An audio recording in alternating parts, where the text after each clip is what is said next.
dans le secteur de l'éducation. Et pourtant, le ministre Serigne Mbaye Thiam a annoncé ce samedi que 4 sur les 6 syndicats du G6 ont décidé de suspendre la grève. Ces derniers, nous disent nos confrères du journal Sud Quotidien, ont informé de manière informelle le ministre de l'Éducation nationale. Et Serigne Mbaye Thiam pensait bien faire en rendant publique cette information non officielle sur la fin de la crise scolaire. Mais il s'est lourdement trompé, car selon nos confrères du journal Sud Quotidien, la sortie du ministre de l'Éducation nationale a déclenché plutôt une levée de bois vert qui risque de plomber les efforts déjà fournis. En effet, ajoute nos confrères du journal Vox Populi, le ministre de l'Éducation voulait court-circuiter les médiateurs de la COSIDEP et du CNDS qui menaient la discussion avec le G6. Nos confrères du journal Le Sud Quotidien nous rapportent les propos de Chermbo, coordonnateur de la COSIDEP, qui déclare que la sortie du ministre a radicalisé les syndicats. Dans le journal Sud Quotidien, Abdoulaye Ndoye, secrétaire général du QSEMS, Abdourahmane Gueye, secrétaire général de l'UDEN,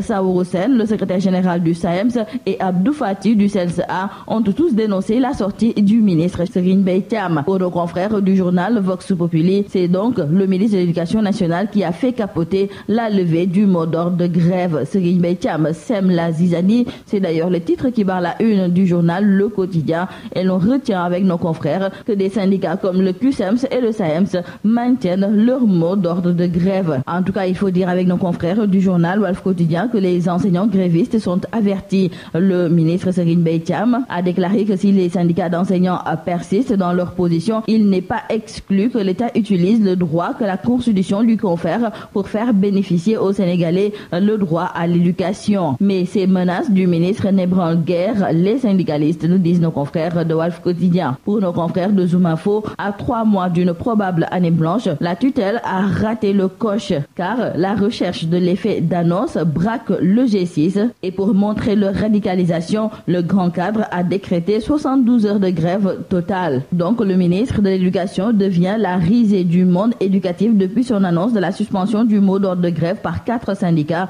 Et dans le journal LAS, les leaders syndicaux dénoncent l'attitude de Serigne Mbaye Thiam qu'ils jugent irresponsable et réclament son départ du gouvernement. Et l'on reparle du parrainage avec nos confrères de Sud Quotidien, car après le vote sans débat de la loi élargissant le système de parrainage à tous les candidats aux différentes échéances électorales, les langues commencent à se délier. Et nos confrères de Sud Quotidien nous rapportent les propos d'un des médiateurs de la société civile qui avait initié une conciliation entre le régime en place et les opposants au système de parrainage, qui étale son regret suite à l'échec de la médiation. Maître Amadou Ali Khan de la RADDHO était l'invité de l'émission Objection sur Sud FM, et il est convaincu que l'échec de la médiation initiée par certaines organisations de la société civile pour apaiser le climat délétère résultant du projet de loi instituant le parrainage serait à mettre à l'actif du chef de l'État. Maître Amadou Ali Khan en est convaincu. Il relève toujours dans l'émission Objection que l'exécutif a été intraitable sur la dite question, non sans dénoncer